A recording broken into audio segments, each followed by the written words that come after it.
오늘 말씀의 제목은 참된 회심자의 변화라는 제목으로 말씀 나누기를 원합니다. 오늘과 다음 주에는 우리가 신자의 회심과 중생에 대해서 계속해서 강서를 들으실 것입니다. 먼저 우리가 오늘은 회심에 대한 이야기를 할 텐데요. 도르트 총회에서 회심을 기록하는 방식이 좀 독특합니다.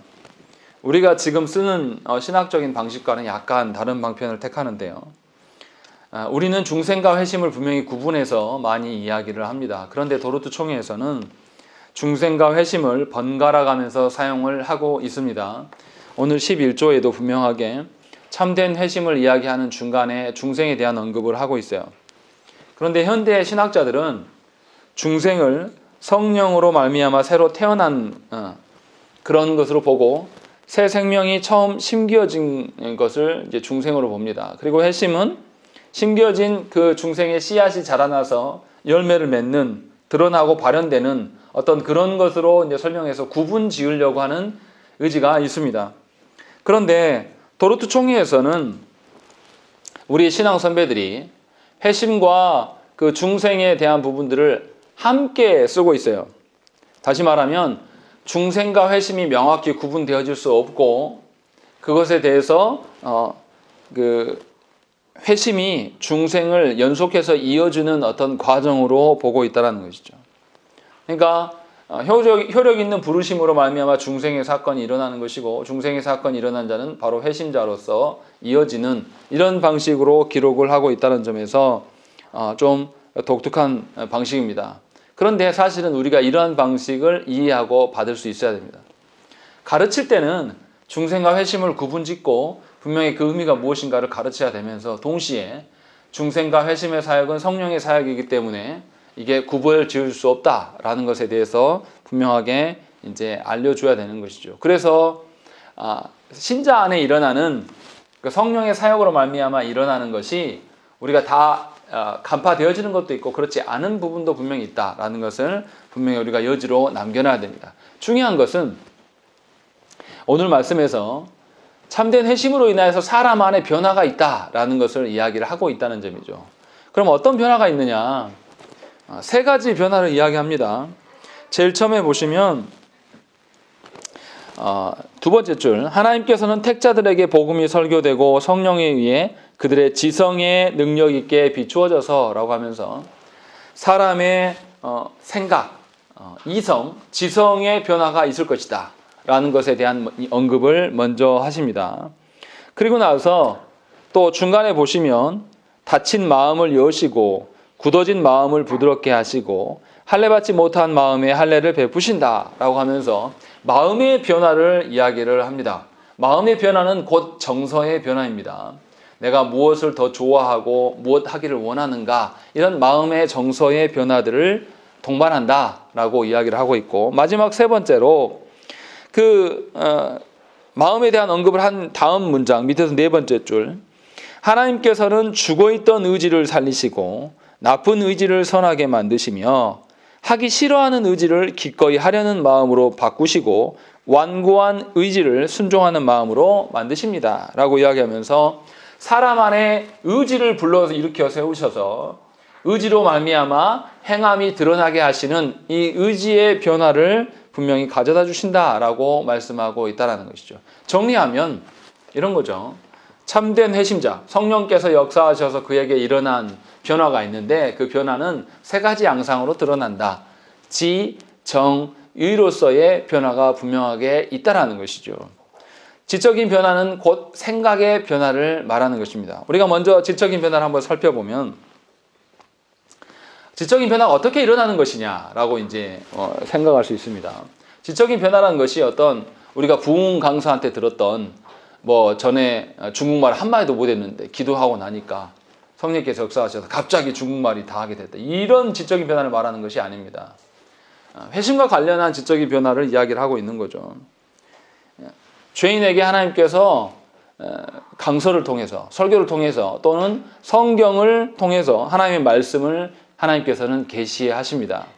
그런데 하나님께서 말씀을 그렇게 계시해 주셔도 동일한 말씀을 들어도 어떤 이는 그 말씀을 깨닫고 그 앞에서 자기의 죄를 자복하는 일들이 일어나는데 어떤 이는 아무리 성경을 주고 말씀을 듣게 해도 전혀 변화가 없는 것입니다. 받아들이지 않는다는 것이죠. 왜 이런 차이가 일어나냐?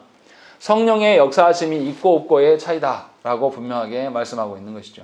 그러니까 성경을 통해서 우리가 삼위 하나님을 알아갈 수가 있는데 성경만 가지고 우리의 의지를 발현해서 알 수 있느냐? 그게 아니라는 거죠. 마치 어떤 거하고 똑같으냐면 밖에 날이 밝았어요. 날이 밝았는데 이제 창문 통해서 빛이 들어오기 시작합니다. 그런데 여전히 깜깜하게 느껴질 수 있습니다. 어쩔 때 깜깜하게 느껴집니까? 아무리 밖에 해가 뜨고 밝아도 내가 보지 못하면 사실은 의미 없는 거예요. 아무리 앞에 화려한 무엇이 있든지 간에. 마치 성경의 어떤 말씀, 설교가 선포된다 할지라도 성령 하나님이 그의 심령을 여시고 보게 하지 아니하시면 절대로 그것을 이해할 수가 없습니다. 그래서 우리는 자녀들에게 성경을 가르치고 또 동시에 성령께서 그 자녀에게 역사해 주시기를 구해야 될 자들이라는 것이죠. 다시 말하면 분명히 우리 신자가 자기의 의지로 말미암아 하나님을 본다든지 자기의 어떤 지적 능력으로 말미암아 성경을 해석하는 것은 사실은 불가능합니다. 하나님께서, 성령 하나님께서 우리 가운데 역사하셨을 때에 어둠 속에 지냈던, 그러니까 빛을 보지 못했던 우리들이 드디어 빛을 보기 시작하는 것이죠. 그러니까 아무리 탁월한 설교자에게 설교를 들었다고 해서 그 사람한테 영향력이 있는 것이 아니에요. 그것은 그냥 사람의 일일 뿐입니다. 성령께서 역사하셨을 때야 비로소 내가 어둠 속에 있었구나. 그리고 자신 안에 있는 내적 어둠을 발견하게 되고 새 빛을 보게 돼요. 새 빛을 이제 새 빛이 나에게 조명되고 있구나라는 것을 깨닫게 되면 무엇을 발견합니까? 자신의 지적인 아둔함과 어리석음을 인정하게 되는 것입니다. 그래서 이제 하나님께서 보게 하신 것 안에서 자신의 어떤 이성의 어떠함을 굴복시키고 하나님께 나아갈 수 있게 된다는 것이죠. 그러니까 예수님께서도 어떠하셨습니까? 분명히 하나님 나라의 어떠함을 전파하셨어요. 그리고 많은 이적들을 보여주심으로 예수님의 말씀이 얼마나 능력 있는 것인가를 보여줬습니다. 그런데 실제로 예수님의 말씀을 깨닫고 듣고 따랐던 사람들이 모두 다 그런 것이냐? 그렇지 않은 거죠. 하나님 나라의 말씀을 전하는 것에 예수님께서 중점을 두고 사역을 하셨음에도 불구하고 사람들의 관심은 어디에 가 있습니까? 예수님이 보인 기적에만 집중되어 있는 그런 일들이 계속 드러납니다. 그러니까 예수님이 살아계신 생전에 예수님이 누구로 인하여서 죽게 되십니까? 유대인들에 의해서 죽임을 당하시는 거예요. 유대인들이 하나님을 모르는 사람들이 아니에요. 그런데 아이러니하게도 유대인들이 예수님께서 전하는 복음을 전혀 이해할 수 없기 때문에 결국 예수님을 죽게 만들었다는 것이죠. 이렇게 지적 어두움 가운데 살아가는 사람들은 그냥 어둡기만 한 것이 아닙니다. 어둡다라는 의미가 뭡니까? 못 본다 그런 의미도 있겠지만 거기에 하나 더 생각해야 될 것은 삼위 하나님께서 주신 그 빛, 하나님의 그 정의의 빛을 거부하고 그것을 싫어합니다. 다시 말하면 하나님께서 보여주는 하나님 나라의 질서와 공의에 대해서 굉장히 싫어하고 대적하는 자로 남게 된다는 것입니다. 생각을 해보세요. 죄된 본성이 어떤 것인지는 아주 쉽습니다. 우리 수인이 정도 되는 아이들, 좋은 것을, 바른 것을 가르치지 않고 그냥 내버려 두면 어떻게 됩니까? 지가 하고 싶은 대로 해요. 그러면은 어떻게 됩니까? 좋은 인간, 바른 인간으로 스스로 알아서 자라갑니까? 그런 거라면 자녀 키우는 것이 쉽죠. 스스로 알아서 되는 건 자동 놔두면 되니까. 그냥 먹을 거나 공급해주고 얘네들 물질적으로, 육신적으로 필요한 것만 공급해주면 되니까. 자녀 교육이 왜 어렵습니까? 바른 인간 되게 하기 위한 것이 사실 굉장히 어려운 것이라는 거죠. 그러니까 끊임없이 자녀들에게 바른 것을 제시하고 그 바른 것에 대해서 자녀가 끊임없이 불순종하면서 대적해요. 그 자녀가 불순종하고 대적하는 자녀에게 끝까지 인내하면서 바른 것들을 제시하고 그들을 교정해야 되는 것이죠. 그럴 때에 그들이 참 인간됨에 대해서 조금씩 눈을 뜨게 된다는 거죠. 제가 무슨 말씀 드리려고 하는 거냐면 어둠 가운데 살아가는 죄된 인간의 본성이라는 것은 그냥 어둠에 있는 것만이 아니라 삼위 하나님의 말씀과 삼위 하나님이 보여주시는 어떤 하나님 나라의 일들에 대해서 대적하고 적극적으로 반항하는 자로 서 있다는 것입니다. 그렇기 때문에 성령 하나님의 사역이 없이는 그 영혼을 적극적으로 반항하는 데에서 순종의 자리로 변화시키기가 어렵다는 것입니다. 다시 말하면 영혼의 변화는, 그래서 제가 항상 말씀드리는 게, 영혼의 변화는 우리가 하는 것이 아니라 누가 하는 것이죠? 삼위 하나님께서 행하시는 거예요. 인간 본성 자체가 하나님을 향해서 대적해 있기 때문에. 그래서 성령님께 의존하지 않으면서 어떤 특정 사람의 지식이나 특정 사람의 어떤 그 사람의 그 됨됨이, 또 어떤 목사의 어떤 탁월성, 이런 것으로 인하여서 지식 전달하는 것은 구원과는 아무런 상관이 없는 것임을 우리가 알아야 된다는 것이죠. 그러니까 교회 안에 일부 어떤 교회들은 엘리트주의적인 성향을 갖고 있습니다. 그 교회는 정말 엘리트들만 다 다니는 것이죠. 이거는 교회가 아닙니다. 본인들의 착각이에요. 성령께서 일하심에 대해서 인정하지 않고 사람의 어떠함 가운데 서게 되는 것. 그래서 성경에서 말하는 하나님을 아는 지식, 삼위 하나님을 아는 지식, 이 지식이라는 것은 세상에 말하는 그 지식을 말하는 것이 아니라 성령께서 깨닫게 해주시는 그 지식을 말하는 것이기 때문에, 성령 하나님께서 역사하셨을 때에 빛을 보게 됨과 동시에 자기의 죄악을 보게 되고, 또 자기의 죄악을 보면서 자기가 할 수 없는 무능을 발견하게 되고, 그래야 해서 삼위 하나님께 더 의존할 수밖에 없는, 그래서 그의 태도가 확실히 달라지는, 전에는 세상의 질서와 가치의 그 지식들이 자기에게 훨씬 탁월한 거였어요. 그런데 하나님의 자녀가 되고 보니까 자신이 예전에 옳다 생각했던 것들이 하나님 앞에서 이게 전부 다 무의미한 것이었구나, 이게 가치 없는 것이었구나, 내가 하나님께서 주신 이 하나님을 아는 지식을 일찍 알려줬다면 내가 이렇게 인생을 돌아오지 않고 하나님이 원하시는 방대로 살 수 있었겠구나, 이것을 깨닫게 되고 진정으로 하나님을 알아가는 일에 더 힘쓸 수 있다는 것이죠. 신자에게, 하나님이 구원하시는 모든 신자에게 이러한 일들이 있다라는 것입니다. 그러니까 여러분 안에 그런 일들이 있는지 점검을 하셔야 돼요. 정말 여러분 안에 이 성령님의 역사로 말미암아 내 이성이 눈을 뜨게 하고 하나님을 알고자 하는 마음들이 더 발현되고 있는가, 이것이 지적인 변화다라고 말씀하고 있는 것이고, 두 번째로 도르트 신조에서는 마음에 대한 언급들을 많이 합니다. 다친 마음, 굳어진 마음, 할례받지 못한 마음, 이런 마음들에 대해 성령께서 역사하게 된다라고 이야기하는 것이죠. 마음을 다른 것으로 표현하면 정서입니다. 그 사람이 무엇 때문에 기뻐하고 무엇 때문에 슬퍼하는가, 어떤 그런 정서의 변화가 있게 된다는 것이죠.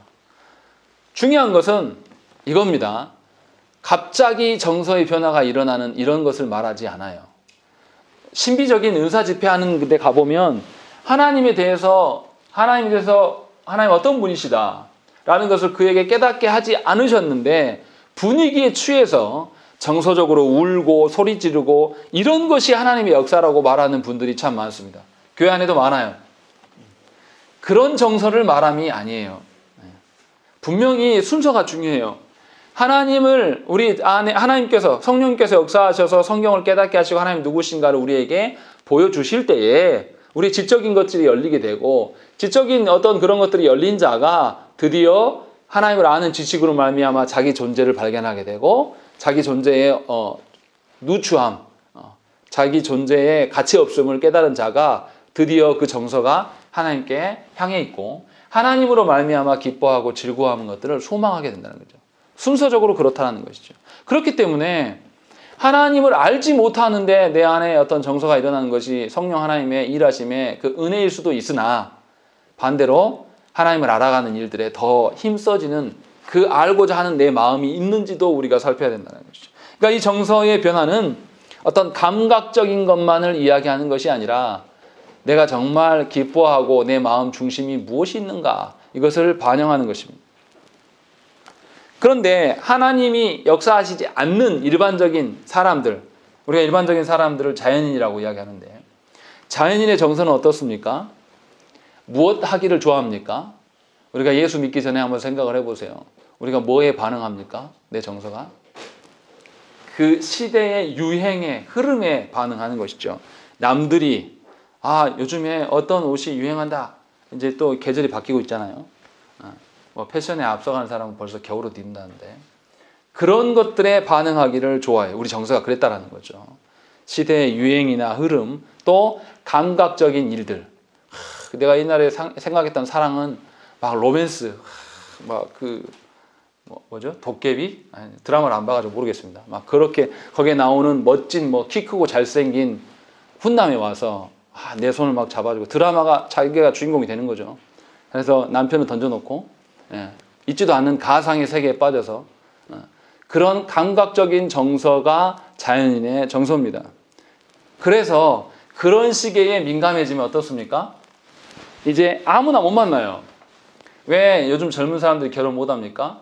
그런 감각적인 것들에 노출이 되고 그런 허구, 영화나 드라마에서 드러난 아무런 노력하지 않고 그냥 TV만 딱 틀면 온갖 잘난 놈들이 나와서 자기를 위해서 다 존재해 주니까 그런 사람을 꿈꾸기 시작하는 거죠. 그러면 그런 사람 어떻습니까?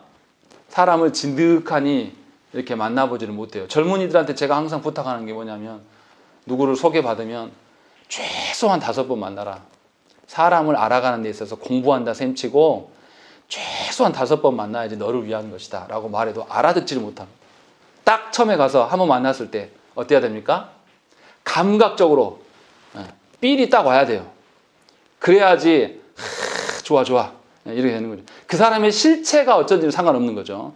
그냥 감각적으로 자기의 정성에 반응해 줄 수 있는 그런 남자면 되는 거예요. 그러니까 요즘 젊은이들 어떻게 합니까? 아무것도 없어도 어떻게 해요? 보여지는 거, 허세의 삘이 충만한 애들이 인기가 있는 겁니다. 그러니까 서로 속고 속이는 거죠. 정말 하나님께서 주신 진실함에 반영된 그 정서가 아니라 거짓된 정서로 휩싸여서 거짓된 것들을 포장하고 포장하는 것에서 서로 속으면서 좋아하는 그런 헛된 정서가 일반인의 자연인의 정서 가운데 있었다는 거예요. 우리 역시도 마찬가지는 거죠. 그런데 하나님의 그 진리의 말씀을 이제 겪어보니까 내가 그렇게 싫어하고 따분했던 하나님의 말씀의 그 가치들이 이제 보여지기 시작하는 것이고 내 정서가 헛된 거에 있지도 않은 드라마를 보면서 있지도 않은 영화를 바라보면서 거의 환상 속에서 내가 살아갔던 그 모든 것들이 정말 유치하구나. 정말 수준이 저질이구나 라는 것을 알게 된다는 거죠. 그러면서 이제는 세상의 가치가 아니라 하나님께서 주시는 영원한 가치, 하나님께서 말씀하시는 그 하나님 나라의 가치들을 조금씩 알게 되면서 거기에 반응하는 자로 하나님께서 우리를 바꿔가신다는 것이죠. 성령께서 우리 가운데 그렇게 역사하시지 않으면 우리의 정서가 반응하지 않는다는 거죠. 그러니까 저와 여러분들이 말씀을 읽어가면 읽어갈수록 여러분의 마음 중심 안에 진정으로 하나님을 사랑하고 하나님 나라의 것들을 꿈꾸려고 하는 그런 위로와 그런 어떤 마음의 변화가 있는지를 점검하셔야 돼요. 그렇지 않고 그냥 어떤 신학적인 지식을 쌓아가기만 하면 어떻게 됩니까? 내 정서는 반응하지 않은 상태로 내 이성만 막 발휘되면 어떻게 해요? 사람이 지정의가 이렇게 함께 성장해 나가야 되는데 불균형이 일어나게 돼요.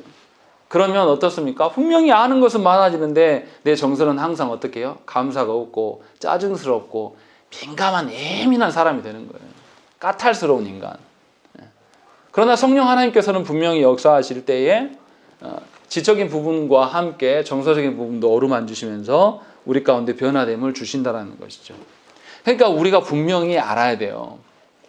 내 안에 내가 신자 되었는데 내 정서가 하나님으로 말미암아서 정말 어떤 까탈스러운 인간이 아니라 정말로 수준에 못 미치는 그런 사람들까지도 내가 다 이해해주고 품어줄 수 있는 그런 하나님께서 우리를 바라보시는 그런 정서로 내가 변화되어져 가고 있는가, 이것이 있어야 된다는 것이죠. 없으면 이상한 겁니다.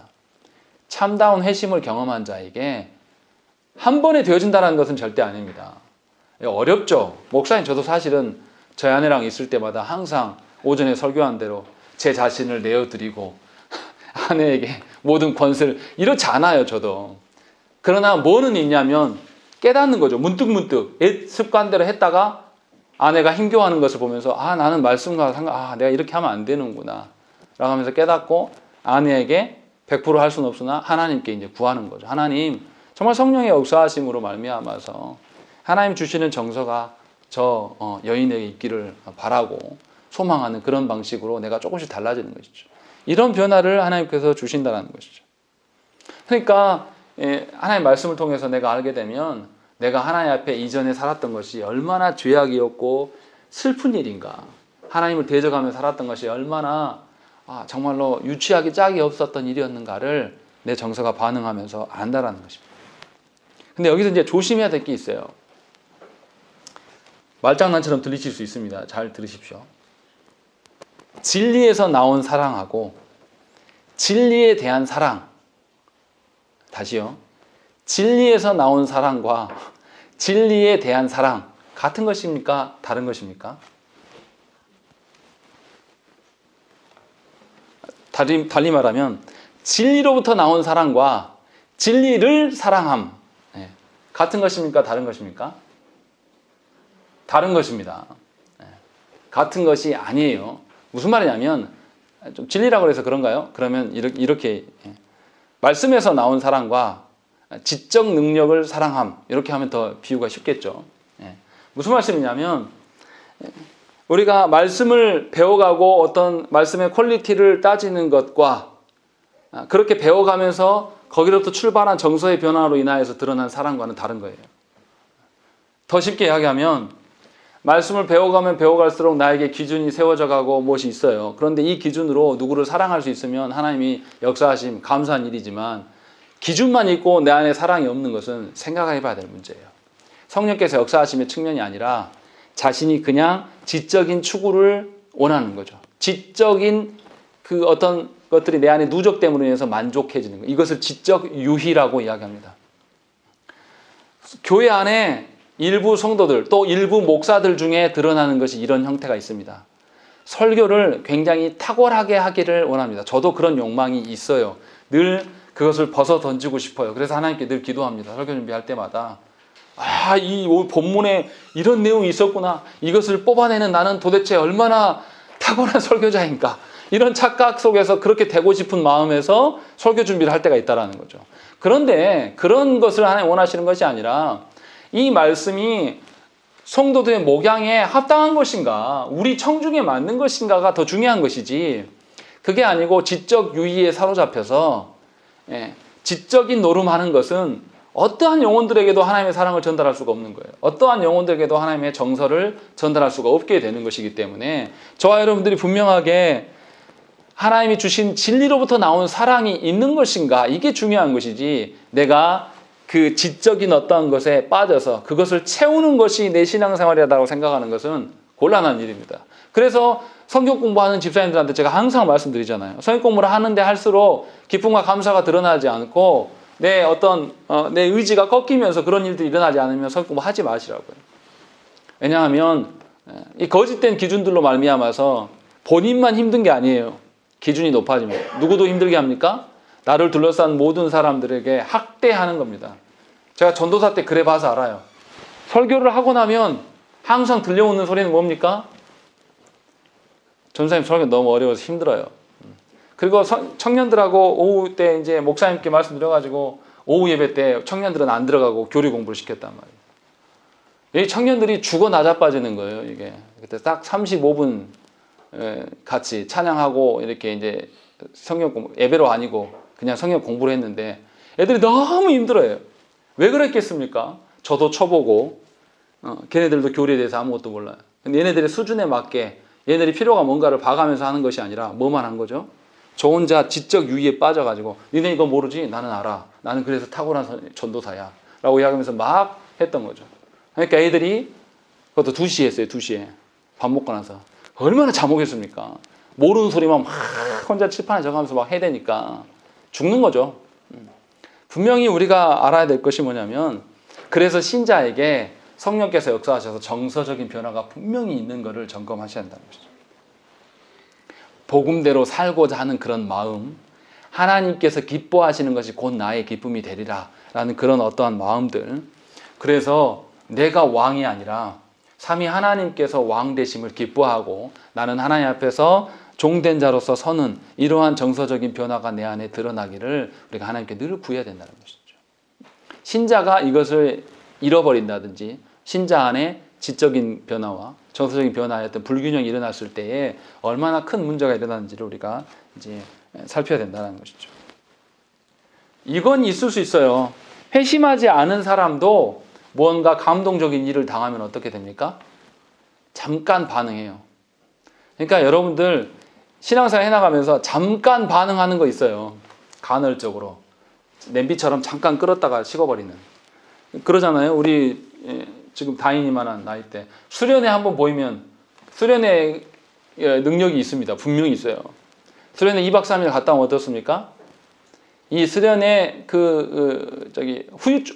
후유증 좀 표현이 이상한데 수련회의 어떤 약발로 약 한 달 정도는 굉장히 그 수련회의 어떤 그걸로 취해 살아갑니다. 근데 지속되지는 않아요. 가짜입니다. 분명히 아셔야 돼요. 그러니까 신앙생활 해나갈 때에 잠깐 내가 말씀으로 은혜 받고 잠깐 어떤 것들로 인하여서 내 안에 드러나기보다는 지속적으로 내 안에 지속성인 어떤 변화가 있는가 이것을 굉장히 중요시 해야 됩니다. 그렇지 않고 잠깐 은혜 받아서 우리가 하나님께 막 결단을 막 해버려요. 그럼 어떡합니까? 결단할 때는 막 은혜 젖어서 막 이것도 하고 저것도 하고 막 늘어나요. 나중에 그 결단대로 살려고 하면 어떡해요? 은혜는 온데간데 찾아볼 수도 없고 내가 그때 왜 그랬을까? 계속 고민하면서 이런. 그러니까 하나님 앞에서 우리가 우리의 정서가 어떤 간헐적이고 단회적인 정서가 되지 않도록 하나님께 기도해야 되는 것이고 하나님께서 주신 사랑이 지속되어지기를 소망하는 마음이 우리 가운데 있어야 돼요. 잠깐 내 마음이 반짝해서 모든 것이 퍼줄 것처럼 이렇게 하는 것은 하나님께서 성령께서 역사하셔서 변화되는 정서가 아니라는 점을 주의하시라는 것이죠. 왜 단회적이고 간헐적인 정서가 위험합니까? 상황과 환경 따라서 달라지는 거예요. 뭔가 상황이 변화되면 요동을 치는 거예요. 좋아지면 좋아졌다고 난리를 치고 조금만 안 좋아지면 또 너무 힘들다고 난리를 치는 이런 구조.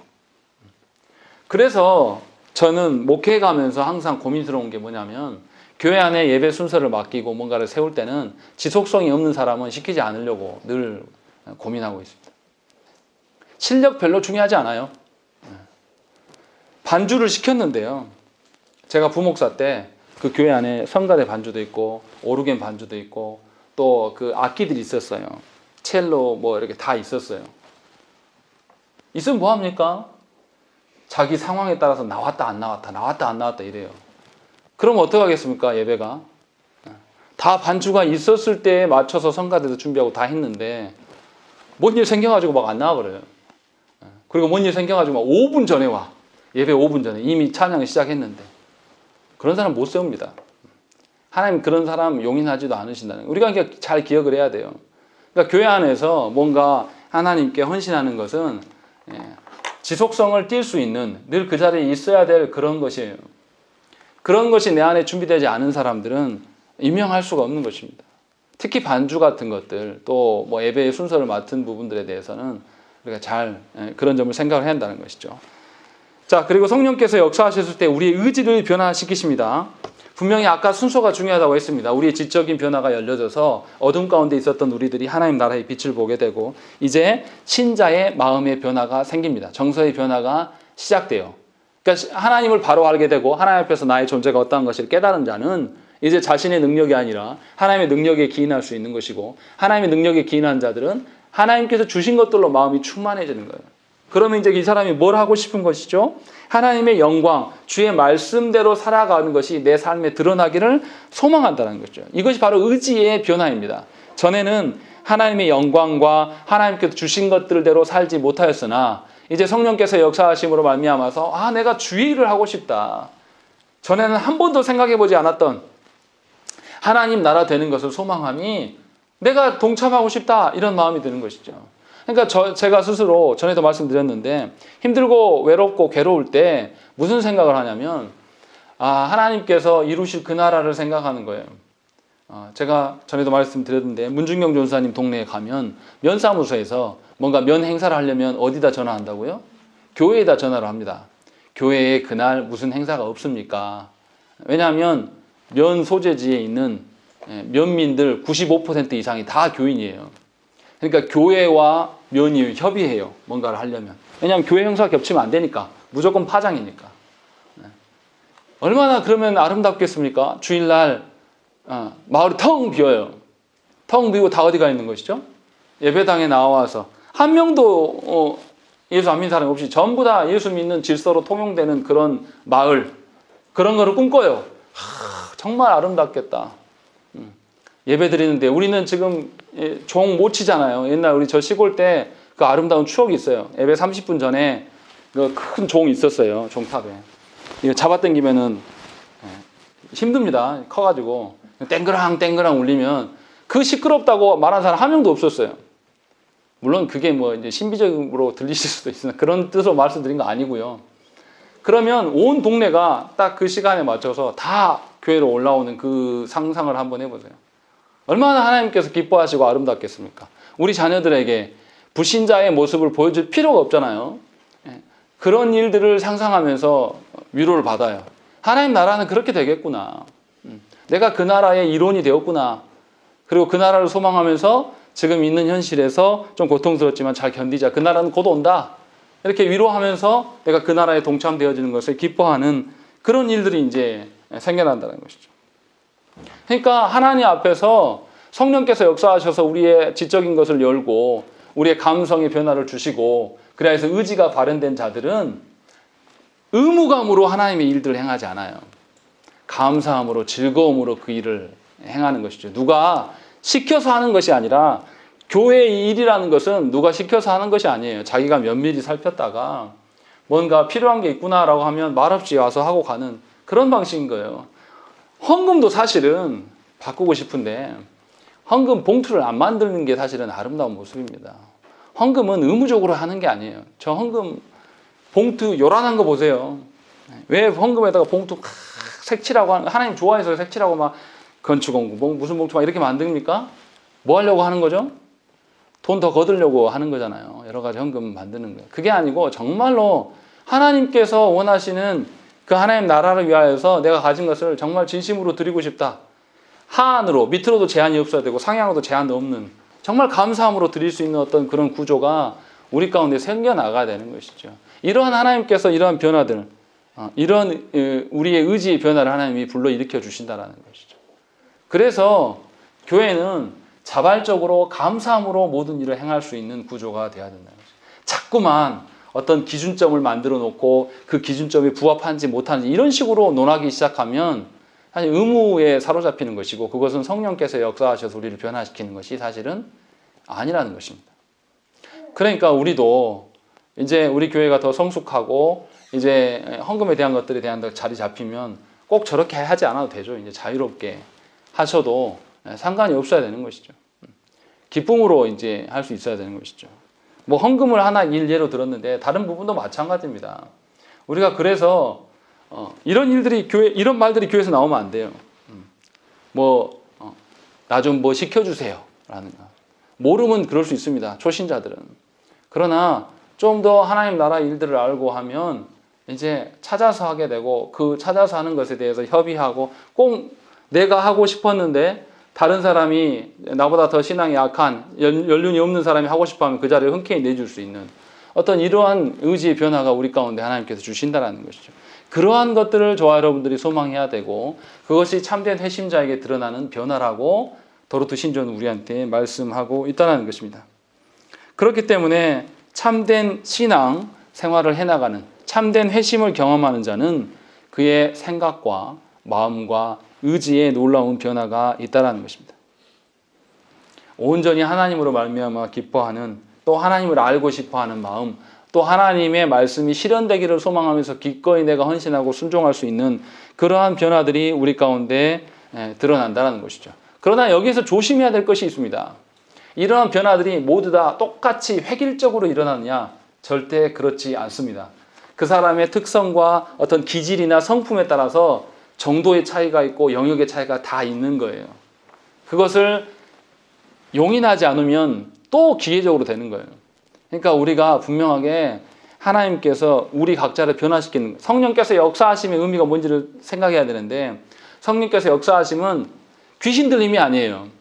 귀신 들림과 성령의 역사의 차이가 뭡니까? 귀신 들렸다가 나간 사람이 그 사람한테 물어보세요. 귀신 들린 동안에 자기가 한 일을 기억하는지 못하는지. 그 사람을 지배해서 그 사람의 의지와 상관없이 일하는 것이 귀신 들림이에요.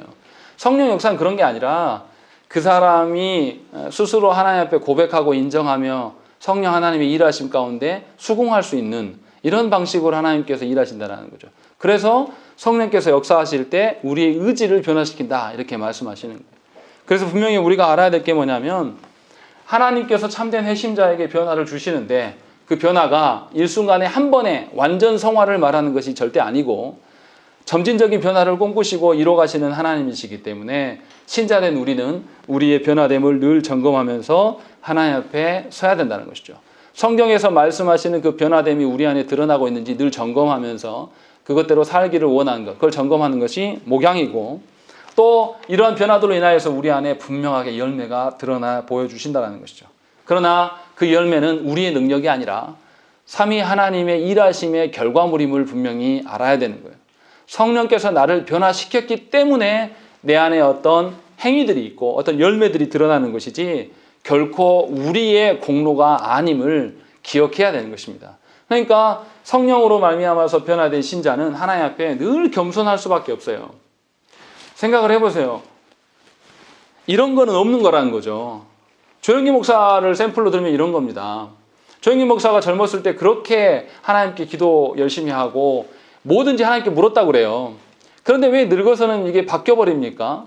사람들에게 보이기 원하고 거짓된 행동들을 하고 알고 보니까 그 수많은 헌금들을 착복해서 자기 아들에게 국민일보에다 넘기고 사라졌다 그러고 또 뭐 미국에 있는 베데스다 신학교 뭐 부동산이 어쩌고 저쩌고 막 이런 얘기들이 왜 나옵니까? 하나님께서 주시는 변화됨이 사실은 아닐 수 있었다라는 것입니다. 분명히 이 점을 우리가 알아야 돼요. 하나님께서 나로 하여금 많은 열매를 맺어도 내가 하나님께서 변화시키는 그 변화됨에 변화가 없이 그대로 유지가 돼야 됩니다. 그게 아니고 내 상황 따라서 내 마음이 달라진다는 것은 아까도 말씀드렸지만 그건 하나님 주시는 변화가 아니에요. 도리어 내게 일어난 것이 가짜였음을 알고 하나님께 자복하고 회개해야 됩니다. 그래서 편안하고 좋을 때 무엇을 위해서 기도해야 됩니까? 내가 변화되지 않도록, 변질되지 않도록 하나님께 구하며 나아가야 되는 것입니다. 열매는 우리의 결과물이 절대 아닙니다. 삼위 하나님께서 주시는 것이기 때문에 그것에 요동하시면 안 됩니다. 개척교회 목사가 가장 요동하는 것이 열매예요. 저도 그렇습니다. 여러분들도 우리 교회 성도들이 오늘 두 분 안 오시니까 너무 빈 것 같다 이렇게 반응하시는데 저 역시 그거에 대해서 염두가 안 되는 게 아니에요. 지난주에 부부가 왔다 갔잖아요. 그분하고 페이스북으로 메시지 주고받고 이야기를 했는데 잡고 싶은 마음이 없는 것은 아니에요. 그러나 제가 그렇게 사람을 잡아둔다고 해서 그 사람이 우리 교회의 성도가 되는 것은 다른 문제라는 것이죠. 그러니까 열매에 연연하는 것은 사실은 하나님께서 우리의 변화를 주신 것이 아님을 깨달아야 됩니다. 그것에 대해서 빠지지 말라는 것이죠. 온전히 열매는 하나님께 달려있다. 우리는 열매를 주시든지 주시지 않든지 하나님의 변화, 내 안에 일어난 변화에 감사하고 순종함으로 온전히 삼위 하나님만이 드러나기를 소망하는 것이 우리한테 드러나야 된다는 거죠. 제가 왜 이것을 구구절절 이렇게 길게 설명을 한 줄 아십니까? 이 마지막을 하려고 하는 거예요. 알미니안들은 그럼 어떻게 생각하냐? 알미니안들은 전적인 타락을 인정하지 않습니다. 인간의 의지가 타락했다고요? 타락하지 않았다고요? 타락하지 않았다라고 보는 것이에요. 그래서 알미니안들은 회심과 중생의 어떠함을 성령께서 하신다라고 보지 않아요. 사람이 거기에 적절한 반응이 하느냐 안 하느냐, 사람의 행위가 어떠느냐 이런 식으로 보는 것이죠. 한국 교회 안에 잘못된 신앙관념이 거의 알미니안과 흡사합니다. 그래서 어떻게 합니까? 성도들한테 결단하라고, 성도들이 결단함으로 변화된다라고 이야기를 하고 성도들에게 열매를 강조합니다. 많은 사람을 전도해라. 너는 할 수 있다. 하면 된다. 라고 이야기하면서 마치 열매를 하나님이 주시는 것이 아니라 사람의 노력으로 얻을 수 있는 것처럼 요구하면서 이런 방식으로 서는 것. 그러나 이런 변화는 하나님이 주시는 변화가 절대 아니라는 것을 알아야 돼요. 다시 말하면 제가 알미니안 것들을 강조하는 것은 뭐냐면 하나님께서 우리를 변화시키셔서 하나님다운 자녀로서 우리가 걸어가는 것이지 나의 어떤 노력과 내 어떤 능력으로 내가 변화되어서 누구를 변화시키는 것 이런 건 없다라는 것입니다. 착각하지 말라는 거예요. 그래서 여러분들의 자녀를 양육할 때 어떻게 해야 된다고요? 품 안에 끼지 말고 삼위 하나님께 여러분의 자녀를 내놓으시라는 거예요. 이렇게 말씀을 드려도 항상 품고 놓지 않아요. 정말 고집스럽습니다. 하나님께 내맡기라는 게 뭡니까? 자신이 살아왔던 방식대로 자녀에게 잘 되기를 요구하는 것은 자녀 죽이는 것이라니까요. 하나님께서 말씀하시는 변화가 그 자녀에게 일어나기를 소망하면서 하나님께서 그 아이를 죽이든 살리든 하시도록 내놔야 돼요.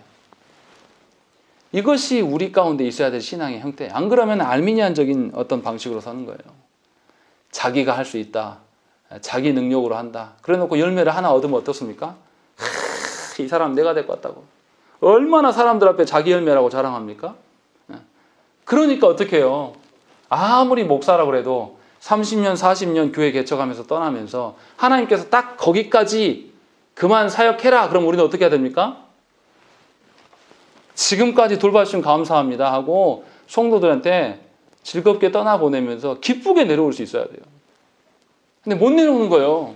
다 자기 열매고 자기가 이루는 성도들을 다 그렇게 바라보는 거예요, 목사들이. 그러니까 은퇴할 때 난리를 피고 가는 거죠. 내가 이렇게 고생했는데 나를 안 알아줘? 내가 이렇게 했는데 내 수고와 헌신을 몰라서 너희가 내 은퇴 자금 이거밖에 안 줘? 이런 식으로 교회가 싸우는 거예요.